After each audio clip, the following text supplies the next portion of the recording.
সরস্বতী পুজোর দিন সকাল সকাল দুজনে বের হয়ে গেছি। অনেক বছর পর আজ আমি পুষ্পাঞ্জলি দেব আমাদের এই কাছের প্রাইমারি স্কুলে। পুজো শুরু হয়ে গেছে, এবারে হবে পুষ্পাঞ্জলি। এখানে এসে যে কি ভালো লাগছে, বিশেষ করে এই ছোট ছোট বাচ্চাগুলোকে দেখতে। ঠাকুরের চক্ষুদান হবে, তাই সবাই চোখ বন্ধ করেছিল। আমি পুষ্পাঞ্জলি দেব, কিন্তু উনি দেবেন না, উনি আমার সঙ্গ দিচ্ছেন বসে। গঙ্গা জল দিয়ে সবাই হাত ধুয়ে নিচ্ছে। এবারে শুরু হবে পুষ্পাঞ্জলি।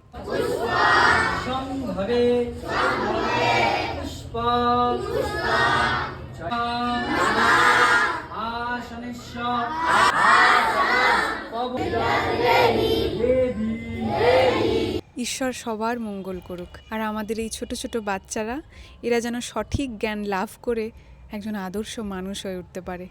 এবারে হবে হাতে খড়ি। কার কার মনে আছে নিজেদের হাতে খড়ির কথা?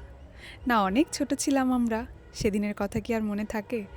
তবে এদের মধ্যে দিয়ে যেন সেই ছোটোবেলাগুলোকে খুঁজে পাচ্ছিলাম, বিশ্বাস করো। আর একজনকে দেখে আমার তো পুরো পুতুলই লাগলো। হাতে খড়ি প্রথম লিখতে শেখা, কতজন বসেছে দেখো। সব হয়ে গেল এবছরের পূজা, আবার সামনের বছরের জন্য অপেক্ষা করা। চলো, সবাই ভালো থাকো, সুস্থ থাকো, আর সবাইকে ভালো রাখো। আজকে তাহলে আসি, দেখা হচ্ছে কাল।